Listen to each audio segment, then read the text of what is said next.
انسان جب برائی کرتا ہے تو دائیں بائیں آگے پیچھے اچھی طرح دیکھ لیتا ہے، بس اوپر دیکھنا بھول جاتا ہے۔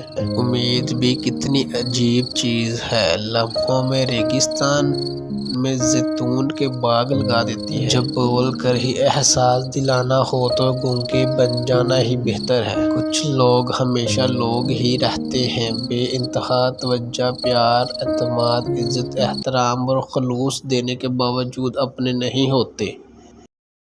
زندگی اتنی سمجھ میں آنے لگی ہے کہ باتیں دل میں رکھنے سے رشتے کھوکھلے ہو جاتے ہیں اور باتیں بتانے سے رشتے ٹوٹ جاتے ہیں۔ میرے پاس خاموشی کے سوا کچھ نہیں، میں باتیں کرتی ہوں تو باتیں بگڑ جاتی ہیں۔ لوگ بات نہیں مانتے مگر بات کا برا ضرور مان جاتے ہیں۔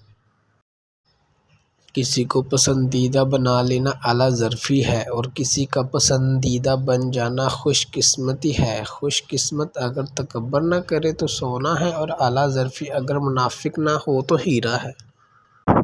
زندگی وہ کہانی ہے جس میں من چاہے کردار نہیں ملتے۔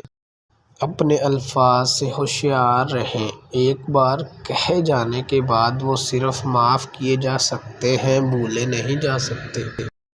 ماں جنت تو نہیں دیکھی، ہاں ماں کو ہنستے ہوئے ضرور دیکھا ہے۔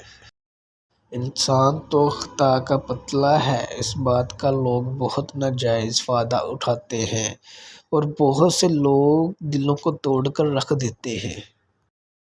بہت کچھ سن کے بھی انسنا کرنا، بہت کچھ دیکھ کے بھی اندیکھا کرنا، بہت کچھ بولنا چاہ کر بھی چپ کر جانا، یہی ہے برداشت کرنا، صبر کرنا۔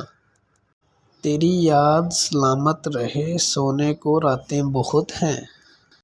سنو، نیک نیتیں معجزوں تک پہنچ جایا کرتی ہیں اور جب پہنچتی ہیں تو الفاظ کھو جاتے ہیں۔ بے عزتی کا جواب اتنی عزت سے دے کہ سامنے والا شرمندہ ہو جائے۔ پریشان مت ہوا کرو، ٹھوکریں ہمیشہ انہیں لگتی ہیں جنہیں اللہ تھامنا چاہتا ہو۔ جن کے دل میں مکافات عمل کا خوف ہو، وہ لوگ برا کرنے سے پہلے کئی بار سوچتے ہیں۔